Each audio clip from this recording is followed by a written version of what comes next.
Hey girls, look at all this stuff. Okay, so I've had a few questions and then a few more questions about products that I use and what I like and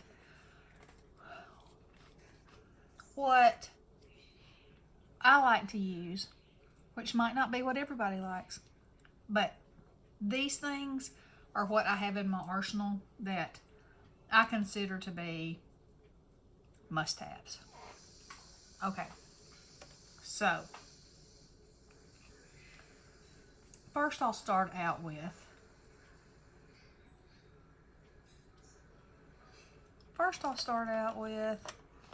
okay, this is first on the list. Michelle sent me a list. She said, what is deckling?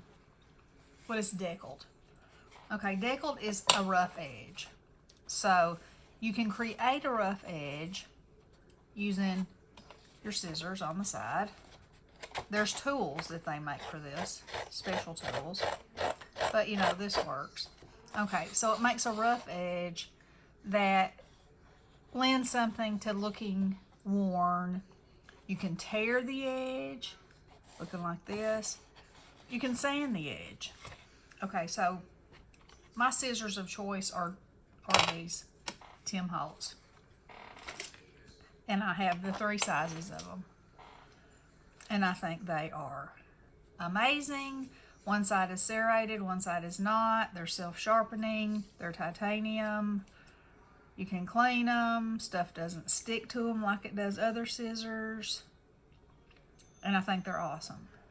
I was hesitant to get this pair because I thought that I might not use them as much. I use them every day. They will, I mean, the size of them, you can lop into something. Boom. This is 110-pound cardstock. They have handles that are squishy, so they don't like make marks on the back of your hands if you use them a lot. These are my fussy cutters, which I hate to fussy cut, but if you got a fussy cut, you got to have a good pair of scissors. And then this is kind of like a medium pair. I would probably say these two are the must-haves, but I also use these a lot. So there you go with the scissors. So those are my scissors of choice of the Tim Holtz. Now then, and this is deckling. This is the sanding tool that I use. And I find this very handy for a lot of things. You can rough the edges up of something like that. You can sand a surface, and if you rough a surface up like that, it will take paint in a whole different way. Now this thing, you can see it's been through the ringer. I think Bestie actually bought this for me and gave it to me as a gift. It's like a fingernail file. Like this is extremely rough. That's a little less. That's like a buffer. That's a little more than this, but less than this. So anyway, I love this thing. It is a go-to for me. So as I'm using these, I'm gonna put them away so that they're not on my table anymore. Okay, so another thing is this. You can get these at the Dollar Tree. It is a adhesive eraser. If you boo-boo and your glue goes out of the lines, you can remove it with this. It just kind of balls it up and takes it away. It won't hurt your surface. It also will take off some inks if you work on it, you know. So to me, this is a must-have. As you can see, mine is well used. Okay. The next thing I'm going to talk about is a good black ink for stamping. I know everybody has their favorites. This is mine, VersaFine. It's a permanent pigment ink. I can color with colored pencils with it. I can color with markers with it. It makes a clean, crisp line. And it's just my go to. Oh, I'm not getting reimbursed or I'm not sponsoring these products in any way, I should say. This is totally my opinion for whatever that's worth. All right. So then we'll go to popping things up. What does popping things up mean? Well, you have double-sided adhesives like these, and they're a foam. And you can get these in all sorts of dimensions. You can get them in black and white. And this, you see, I don't waste anything. Excuse me. So, can you see these dots? Yeah, you can see those. Excuse me. So I use the dot, and then the negative part, I cut that up and use it too. It's fabulous for going around small places that have bins, and you can cut it to size, and you can cut these to size too. But these are good when you want to raise an image up off of your, like, this is on the little circles, and this bow is. And it just gives your, whatever you're working on, your project, some depth and some dimension. So that's what, when anybody says, you know, you pop something up to make it, to give it dimension, that's what you use. You can use that. It comes in rectangles, it comes in strips, it comes in widths. If you're lucky, you can find it at the Dollar Tree. And I don't really see any difference in the way that it works. I usually also put a tiny dab of glue on there just for, you know, extra protection, because I really want it to stick. And also, the tiny bit of glue gives you a little wiggle room. Now, I had never done that before with my double-sided tape, which I have this double-sided tape. Okay. And I had never done it before. And Tiffany, hey girl, the domestic fox, said, when you're using this, or the kind that you peel off like the score tape, if you take a glue stick and run it along there, it gives you a little wiggle room, a little wiggle time. So if you don't get it in perfectly the right place, you got a little wiggle room, because this stuff is not forgiving. You put it down and you try to pull it up, it's going to tear something. But that's what you want. You want it to stick. So, you can save some money by getting this stuff at the Dollar Tree. And sometimes you can find this in squares. And the only reason that I would choose a circle over a square is because some things have rounded corners and you don't want it to show. Other than that, squares are fine. So, you know, I have some of both. Okay, so that'll raise your projects up. You can single it, you can double it, you can triple it, you can make it as high as you want. You can make shaker cards with this. My last, no paper left behind. I used a kit from Crafter's Companion, and they included double-sided tape like this. That's not my favorite way to make a shaker card, but it will work, and it is a way to do it. So, you need these in your arsenal. Okay, now then. This is a makeup tool. And Dina, hey girl, this Mama Loves Disney, sent me this. And this, every time I use this, I know she can't hear me, but I say, thank you, Nina. Because you can spread glue with this, you can spread glitter glue with this, all of that stuff that you use, that you normally would use a paintbrush to spread, and then when you have to wash it out, you have to wash it and wash it and wash it and wash it, and sometimes it's not good for your brushes. This, you just smear it on, do your business, wipe it off with a wet wipe, you're done. It's fabulous. Fabulous. Dollar Bill, Dollar Tree. Okay. Then, from there, we'll move on to distressing. Okay. There's a million kinds of brushes that you can get for distressing.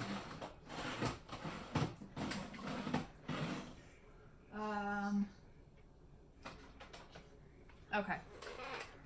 This is Distress Oxide. I know y'all have heard of it. It's fabulous. There's Distress Ink and Distress Oxide. I like them both. Now, when somebody says, when you distress something, this is what you would do. You take a color and go around the edges to give it a distress look. Okay, so I'm going to show you on this deckled edge because you'll be able to. I'll show you on these edges. So this is where I used the scissors. This is where I sanded it. This is where I tore it.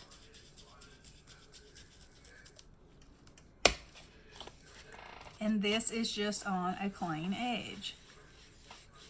Okay? So that's with this tool. Now these peel off of here and you can change them. You can throw them away. You know, I have used some so much that they have disintegrated. And I like these.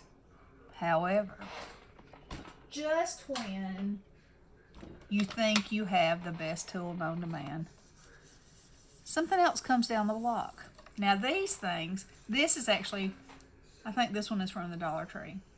But these brushes came out called life-changing brushes. Life-changing brushes. They're the same thing. They will change your life when you see the price. But if you go to the Dollar Tree and get them, you'll be happily surprised. They're $1. They're in the makeup section. Okay, so you distress the same way. You start off the edge, like that.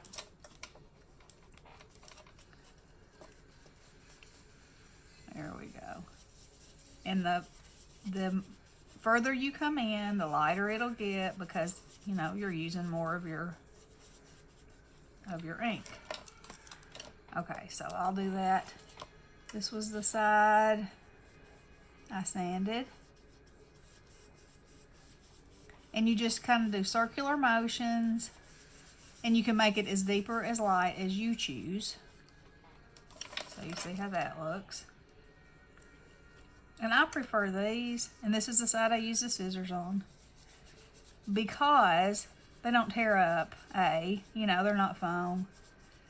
And you can get a much softer, I can get a much softer look. I've heard crafters say, I can't use one of those foam brushes. They're a nightmare. You know, I can see the circles. So for me, I can use either one. But this I think gives an easier result. So that's what distress staining is. Okay, now I'm going to show you something else with this ink, because, and then you just take a baby wipe. Baby wipes are another staple. And I'm sure I will forget some of the things. And then look, that fast and it's clean. Amazing. And they come in all different sizes. Although, I think the sizes that you get at the Dollar Tree are more than sufficient for whatever crafting you'll be doing. Okay, so I'm going to show you the magic of this ink. Alright, so, okay, so there that is, alrighty. So the thing that makes this oxide, you know how when metal oxidizes or paint oxidizes, well, that was good, how some of the color will come off. Alright, so I've sprayed this gently with water. I can't find where that hole goes. Okay, so I'm going to take a piece of paper towel and dab that. And see, it lifts the color and it gives it this real cool effect. And you can go back with another color. You can keep layering it. It's just so cool, I think. For underwater scenes, you know, for something that's vintage and kind of rough looking. It just gives you a whole nother kind of an option for a background or a look that you're going for, or just to add, you know, a little something. Okay, everybody needs a good white pen. All gel pens are not created equal. All gel pens do not have a true opaque white color. This is my pen of choice. It costs $3.69. It is worth every penny. If you are wanting to make a stitch line, or if you are wanting to highlight the eye of something and you want the tiniest dot, or if you want to make 3 dots, this is the pen. I have gel pens, other gel pens. I have Jelly Roll pens.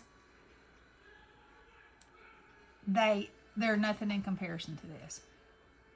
I use them because I have them.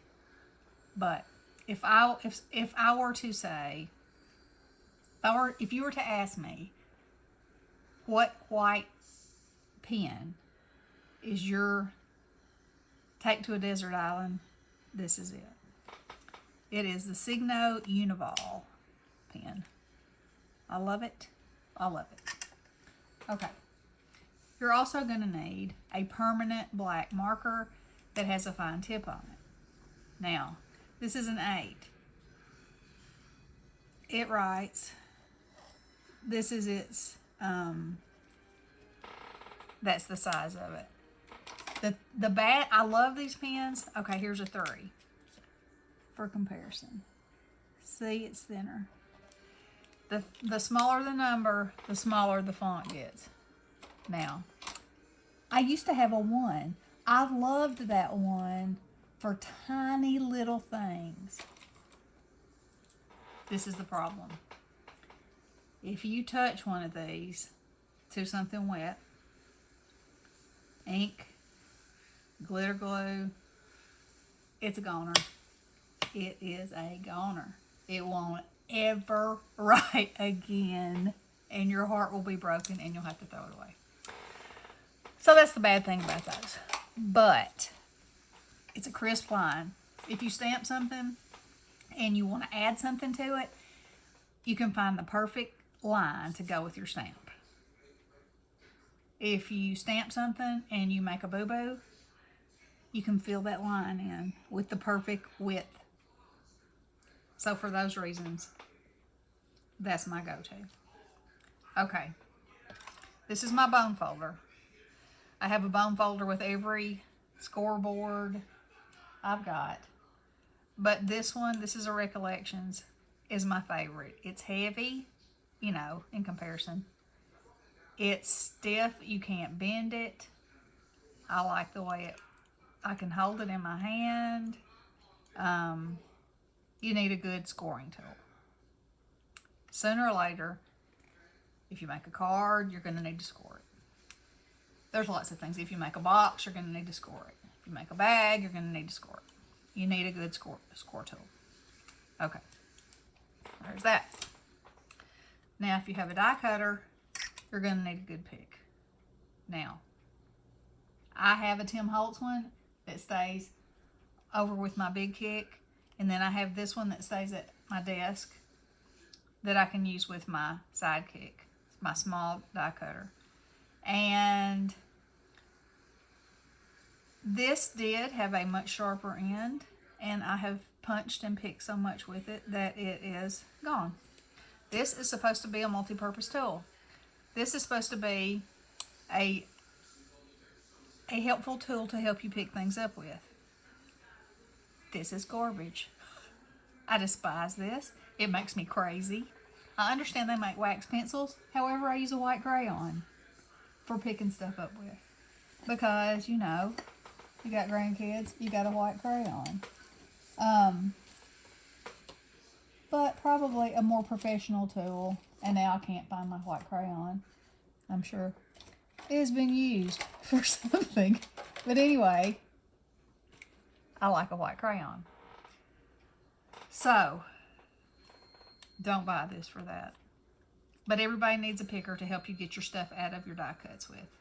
There's going to be some point that you're going to need it. Okay, so there's that. Now then, if you're going to heat emboss, which is a whole world of awesome, you're saying, what is heat embossing? Well, you can take any stamp and you take this Versamark ink, or you can use other inks. Basically, this leaves a watermark, which is a clear, it's like a clear glue, sort of. And you use it on your stamp your image, so you have a clear outline of your stamped image. Okay, then you're going to use embossing powder, which comes in all kinds of sizes and colors. And you sprinkle it on there. Well, first you would take this tool, which is a anti-static bag, and you would rub that all over your paper, because this keeps the embossing powder from sticking where you don't want it to stick. Very important. Very important. It can be a deal breaker between a perfect image and a mess.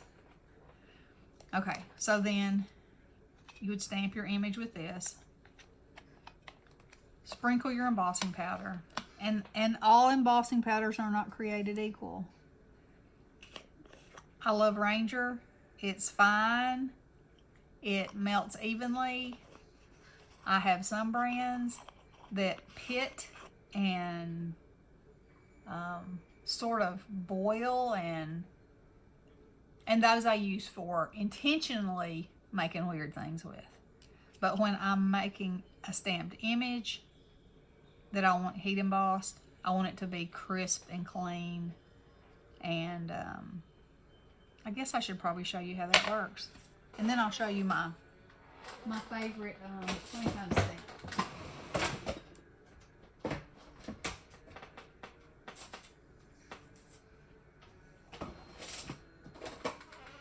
Okay. This is a real clear one. Okay. So this is my, I generally use a Tim Holtz platform, but I do have some of these acrylic pieces too. So this is what you do.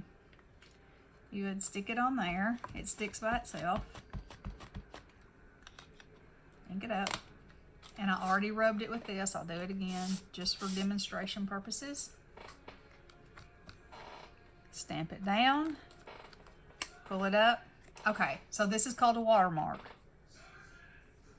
You can actually leave that like that if you're not looking to heat emboss. And it gives the look of a watermark, as if water had touched the paper and it made it deepen in color. Okay, that's what a watermark is. Okay, so then you take your embossing powder, sprinkle it on there. And I usually use a coffee filter to dump it back off, because you don't ever want to throw your stuff away. Give it a little shake. At this point, if it's stamped anywhere that you didn't want it to, you can take a fine brush and brush it away. But because I use this, it's a perfect image. Okay? So,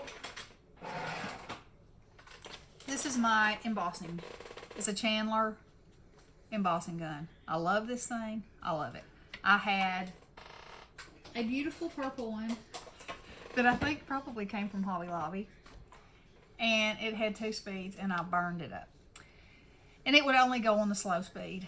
And it would eventually emboss something, but it was making me lose my mind. And so I asked around, and P said, get this one, it's fabulous, and so I did. Okay, so I'm going to show you what heat embossing does. So you turn this has two speeds too, and it'll get hot. Okay, so when you feel it get hot, Now this is the magic. This never gets old. So when it starts to melt, these are plastic particles. Look at that. Oh, yeah. Awesomeness. Look at that. Perfect image. Perfect image. Okay. So that is heat embossing, my friends. And see how it buckled the paper? It's alright, because once I die cut it, it'll be flat again. But anyway, you can put your heat a little further away from it and it won't do that. But it never bothers me. So anyway, that's heat embossing. Anti-static bag. When I first started, you know, when you first start, you're like, okay, I can save some money. Because I think these at Hobby Lobby are like $8.99 or something. I'm like, what is that? So, of course, I investigate. Well, they said take a sock and put baby powder or talcum powder or something like that in there. Tie a rubber band around it and use that. I did. It worked okay, but I had this big sock. So I'm like, okay, cheapskate, use a coupon and go get the right thing. So I did. And, I mean, you're not going to... This is an investment that you are going to need if you're going to heat emboss. You know, don't cheap out. That's something you just don't need to cheap out on. That's my opinion. Okay, so there's that. Now then, stickles. What's a stickle? I know you hear us talk about stickles all the time. Stickles are these amazing... Stickles is actually a brand, but it's one of those things like Kleenex. There's all kinds of tissues, but we all call them Kleenex, you know. So they make Nuvo drops. There's all kinds of brands of them. However, this is something that if you decide to purchase, don't skimp on. Make sure that you talk to somebody, if you don't have any, that you talk to somebody that uses them, and you don't waste your money on something like this. This looks beautiful, doesn't it? But yes, when you try to use it, either when you squeeze it, it won't come out the tip, and it has a nice, long, decent looking tip on it, and I'm not going to squeeze it because y'all don't want to see me throw a fit. Either nothing will come out because there's a glob, you work at it, and you work at it, and you stick a pin in it, you stick a needle in it, and you dig around, and you finally get one drop to come out, and then you want to use it again, and it won't, and then you squeeze it, and it explodes, and even blows the whole cap off until you want to do something wrong. So anyway, don't cheap out on this stuff. Can I still use this? Yes. Will I still use it because I have it? Yes. I will not use it like a Stickles. I will not. See, I can't even get it to come out now. Would I use it with this and cover something with it? Yep, you bet I would. Because I'm going to use it because I have it. But I'm not going to use it to try to make little embellishments. And I'm not going to use it to try to make a perfect little dot. You know, I'm not going to try to write a line with it. Look at that. Now, the thing about Stickles is, see that? No clogging, no explosions. Just make sure that you wipe the tip off every time and screw your lid back on good. So, you can use these to decorate anything. You can make flower centers. You can write words. You can die cut words and then decorate them with this. You can, you know, wherever you want some sparkle. And it'll dry, I don't know how long. It says I always try to let mine dry overnight. Don't get anything close to it. It doesn't say. But these things come in a million amazing colors. and they hold their shape. So also some glitter glues, if you were to do that, it would just go into a big flat puddle. It would just get bigger and bigger and bigger until you had a saucer instead of a dot.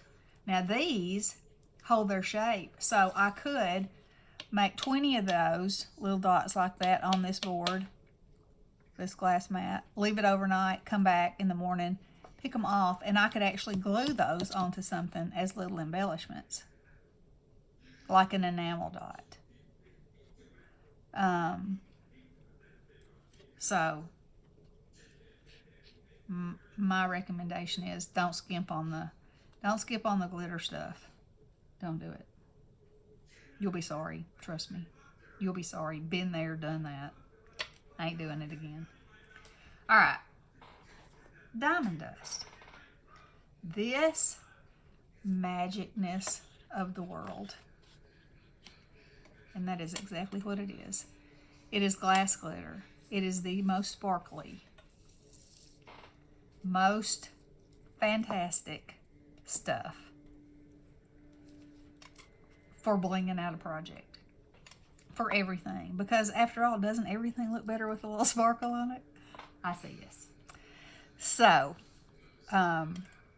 these are little wooden shapes that I got at the Dollar Tree, and I colored them with markers, and then I used my trusty dusty, whatever this is, and covered it with glue. And then what I did with these, they fit right down in there. So I just turned them upside down, used the thing, stuck it in there, pulled it back out, and laid it down just like that. Now you could sprinkle it out into a coffee filter or a paper plate.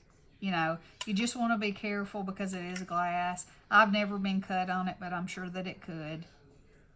This stuff is not cheap, but boy, does it make a difference, and there ain't no sparkle in the world like that, girls.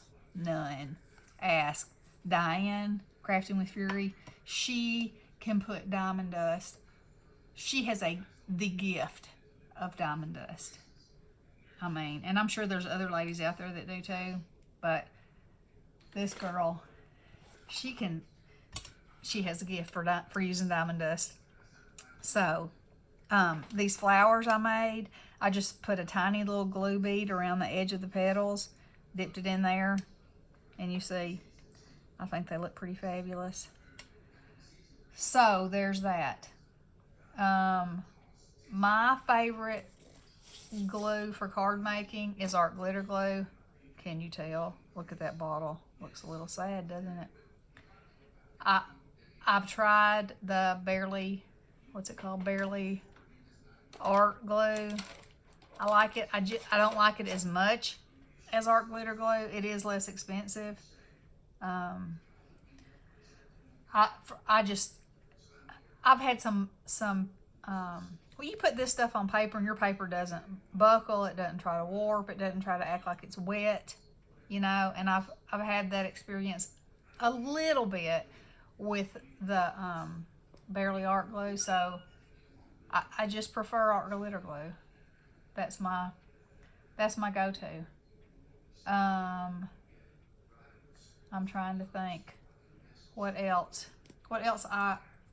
I can't live without my craft room. I can't live without 110-pound cardstock because, you know, I make cards a lot. And the quality, okay, so we'll talk about that. So this is 110-pound right here. When you're making a card, this makes all the difference in the way your card feels, in the presentation of it, the quality of it.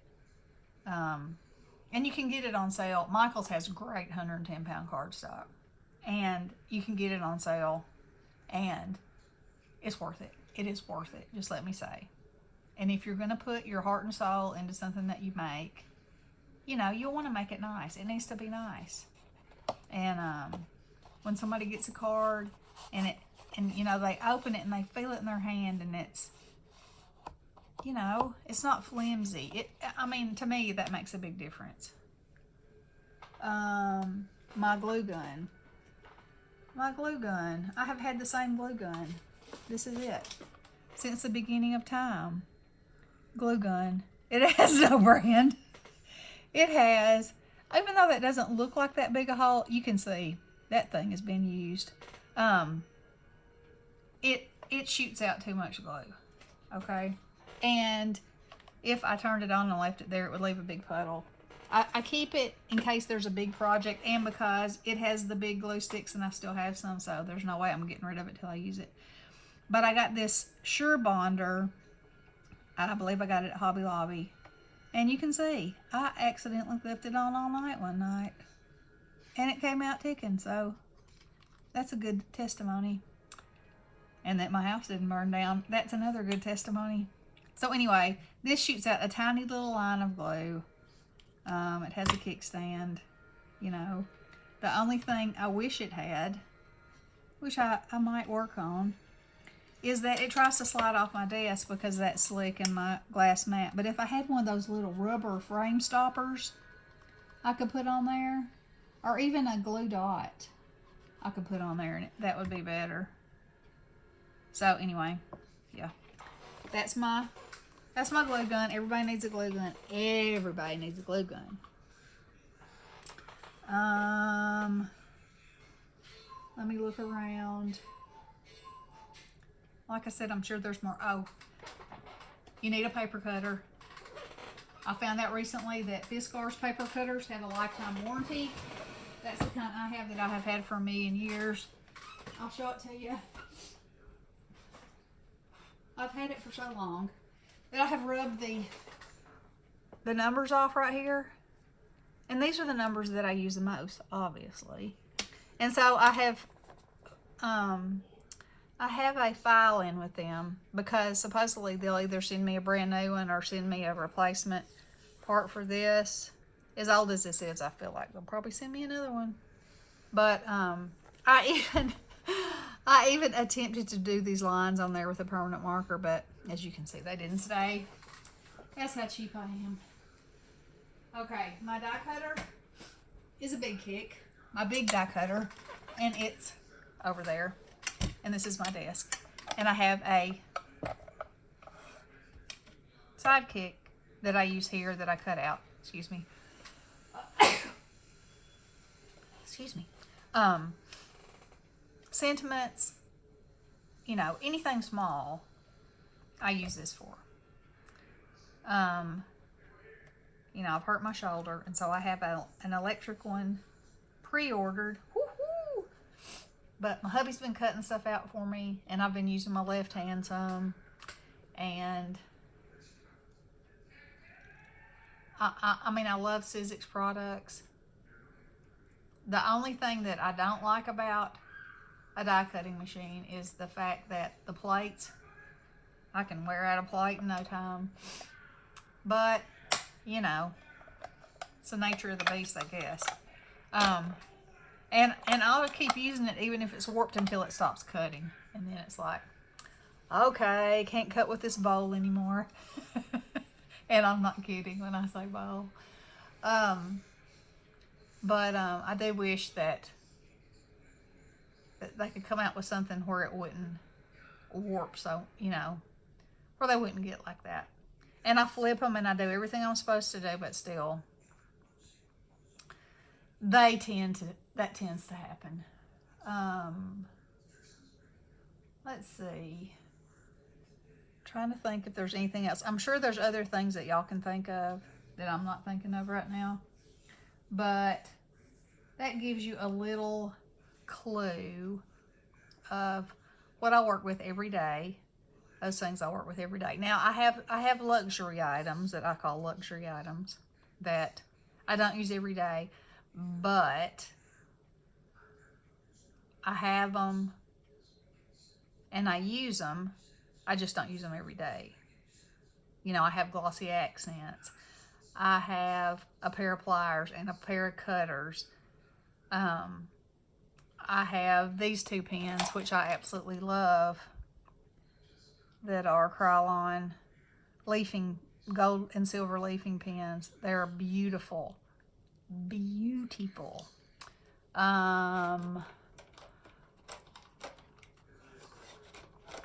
I have nice colored pencils. I have a set of Prismacolor colored pencils because they color like butter and they blend and they're amazing. Do you have to have colored pencils? No, you don't. It just depends what you want to do. I like to play with everything, so I have a tendency to have tried a lot of things. Y'all don't. You don't need to do that. Don't do it. You know, listen to some people that have been doing stuff for years and, you know, and learn from their mistakes and their purchases that went askew, and save yourself some money. And then you can use your money on, you know, the stuff that you really want, like that fabulous paper collection, or, you know, whatever it is. But listen to the people that have been doing it for a while, and ask. And I guarantee you there's nobody out there that you can't, you know, comment on their video and say, well, what do you think about this? Well, tell me about this. You know, that wouldn't help you, because that's, you know, that's what we do. And I would much rather somebody benefit from my mistakes and bad purchases than y'all make the same boo-boos that I have. Because I have bought, the kids have a set of a set of colored pencils on their desk right now that I bought because they were supposed to be fabulous, and they weren't. And in comparison, they were no comparison to the Prismacolors. None. So, you know, live and learn. And again, that's my opinion. Might not be the same as everybody's, but I love those pencils. So, anywho, I'm going to get off here. And if y'all have any questions ever, just ask.